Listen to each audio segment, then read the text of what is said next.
Hello all. I hope you've had a lovely weekend. As promised, from now on, I will be sending out a video of my screen and in hopes that it makes navigating the classwork and the expectations more clear and more manageable.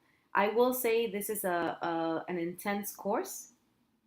It is one of the anchor courses for this program, and it is tied to the material that you're covering and will be covering in Learning Lab.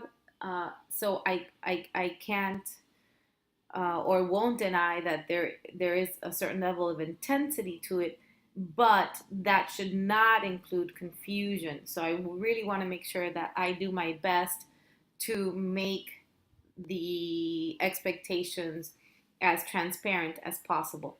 So, when you go into your Google Classroom, it has changed. It has changed even for me. If you were Google Classroom users before, you'll see that I think in trying to make it easier, they've actually made it a bit more complicated.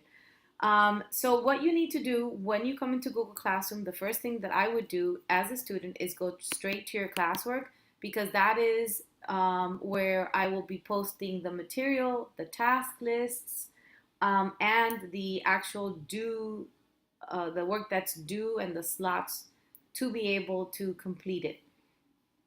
So this week, I have posted the week 3 task list. This became available for you guys Sunday, and it will always be made available Sunday afternoon. And all assignments will always be due Saturday by midnight. So, are there exceptions to that? As you know, you're all adults. There could be exceptions to that. You need to text me before and ask. I will say that on the syllabus, it states that there are no exceptions and that I will not accept late work. I will also tell you that I've seen many of you hand in assignments that have been posted late, and because there's been some confusion and because it was so difficult to get into the classroom because of setting up the SOE emails, I am not counting anything late beyond this week and this video unless you have received approval from me. I will not accept any late assignments. But up to now, everything is okay. I am not counting anything late. I am not disqualifying you or taking any points off for assignments that you've handed in. So when you embark on your weeks, which you will do Sunday afternoon, because that's when the assignment is released. And if you decide to open this up on Tuesday, well then that's up to you.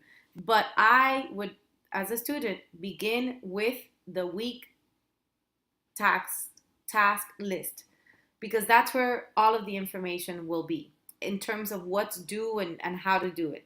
And then as I go through this document, I'll explain my thinking around it and how it works. So you open up the task list, you will always see on top that I list everything that will be on this task list.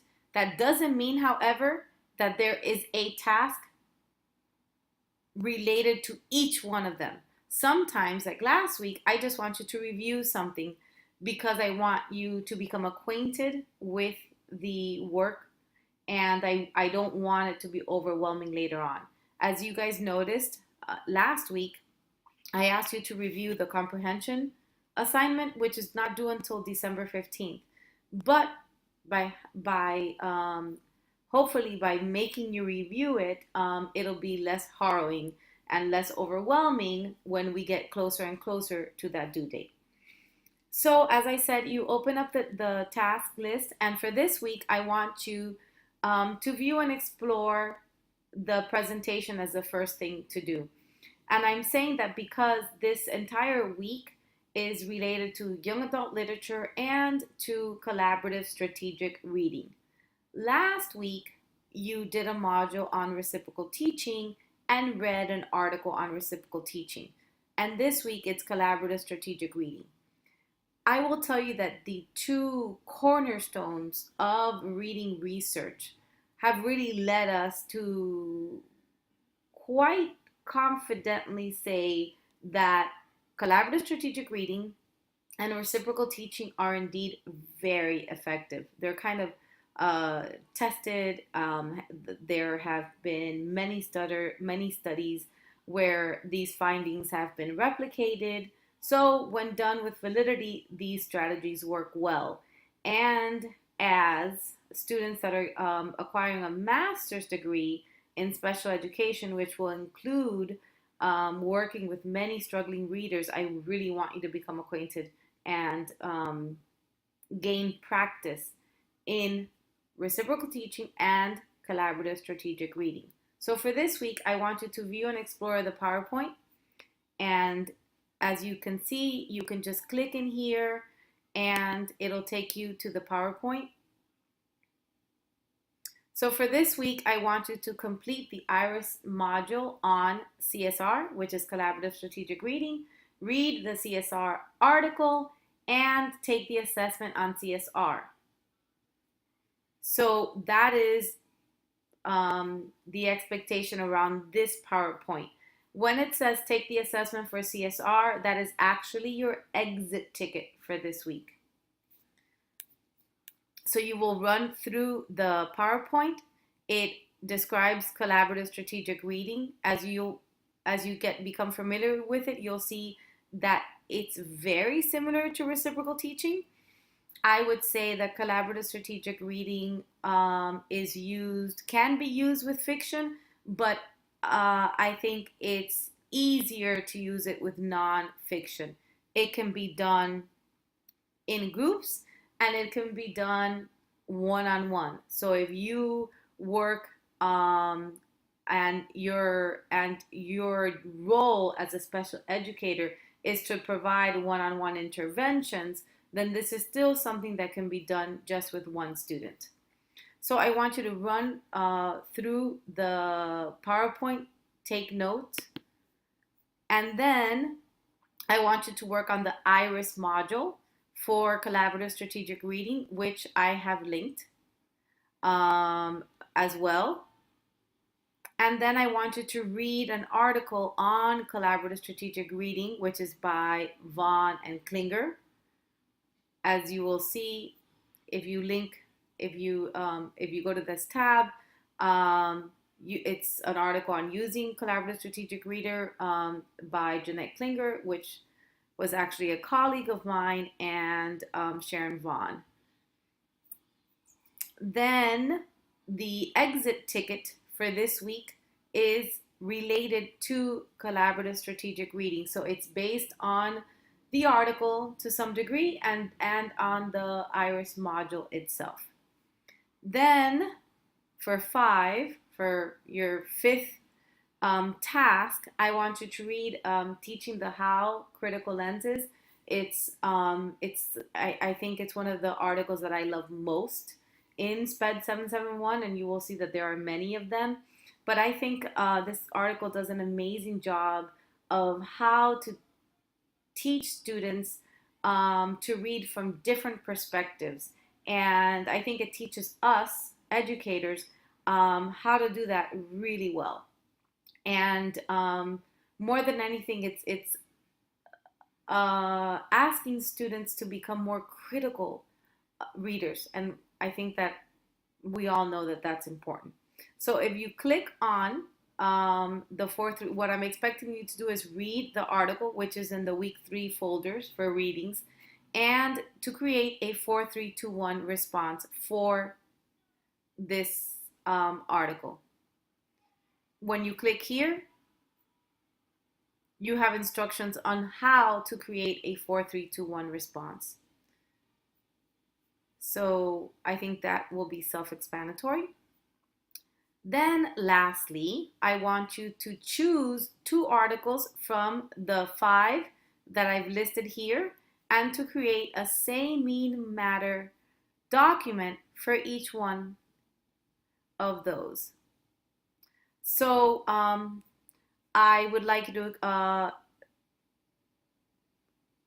copy and paste the article name or just write in the article name and then the author or authors.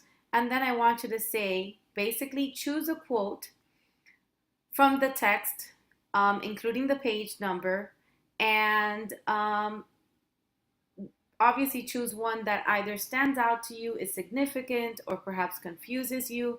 And then I want you to read between the lines and try to explain the quote within the context of the text and maybe even within the context of your classroom or your current educational process. And then lastly, why does the text matter in the context of today's educational climate? And this can mean, why does it matter for your population? Why does it matter for your school? Why does it matter in more general terms? I always ask my teacher candidates to think about equity in education and the lack of equity in education in many instances, and how we can create and carve spaces in our classroom where students feel supported, where they see themselves in the text, and where you create a more equitable space that they can become empowered in and by. So this is the Say Mean Matter. As you can see, the document is already set up so that you have two of them because, as I said, you're going to choose two articles from the 5 that I've done here and create that Say Mean Matter. So this is the task list for week 3. I also wanted to show you that I have created a folder entitled Week 3 Readings, and in that folder you will find that you have all of the articles that you can choose from, but you also have the Vaughn article that is linked in the task list and a copy of the PowerPoint presentation. I've done this and I will continue to do this because I think it makes it easier to house all of the readings in one slot for you. So as you see, the tab is different because this is not an assignment. It is only material that I have created so that it's easier to find. And then the tab here for task list, again, it's just material. So you will see that it has a different icon. But now these icons are the actual assignments. So you will see here that if you click into the week 3, 4, 3, 2, 1 response, I have also included the how to write the 4, 3, 2, 1 response here, and that I am expecting you to upload your 4, 3, 2, 1 into this slot. And the same for the exit ticket. You will see the instructions of the exit ticket, and I'm expecting you to upload it here. And the same goes with your Say Mean Matter for this week. Now, before leaving you, there have also been some questions around the informal text response. So I wanted to clarify for you what I meant by that and what I'm expecting you all to do. So this slot is for the informal textual response around All-American Boys. And I'm expecting all of the informal textual responses for All-American Boys to be uploaded here. I think some of you emailed them, but I really am expecting them to be posted in here. And as I said, I'm not counting any assignments late, so you still have time to turn that in. If you click into the informal textual response, I've actually uploaded it twice as a Google Doc and then as a Word doc, just in case that there could be some situation accessing it, but do know that they're the exact same documents. So once you open up the informal textual responses, you will see that you need to create one of these for each of the novels that we read, and it could be whatever you want. These are just options, right? I want the informal responses to come from these options that I have given you. So you can either write a diary or diary entry or journal as if you were a character in the text, write a letter to a character, write an essay on your novel, write a summary, write a book review, write an annotated bibliography. The list goes on and on. And then you can also take Cornell notes or create chapter maps. You can create an independent reading log, a predict, confirm, revise log.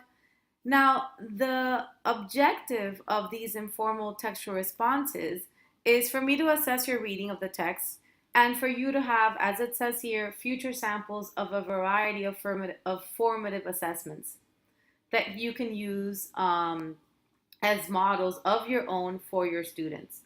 What I would do, or what I'm asking you to do, is not to choose the same response twice. So I am perfectly fine with you choosing an easier one on a week that you are really, really stressed and and short on time. Um, but then I would also hope that maybe another week you choose something that you might put some more thought into.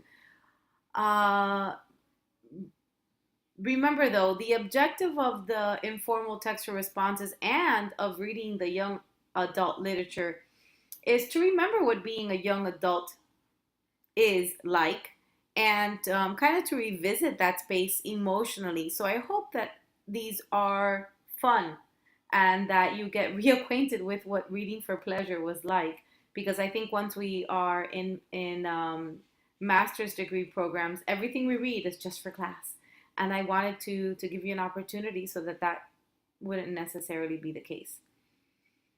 I hope that I've answered all of the questions regarding the Google Classroom and where to turn things in. Um, do know that I am and I hope to be and continue to be very responsive. So if there's a question, please text me or email me. I will tell you though that my response time is much quicker via text, even though I realize some things are too long to ask via text. But just know that I'm here for you and that I hope that this is a wonderful semester and you can expect more videos of this sort. Have a wonderful, wonderful week.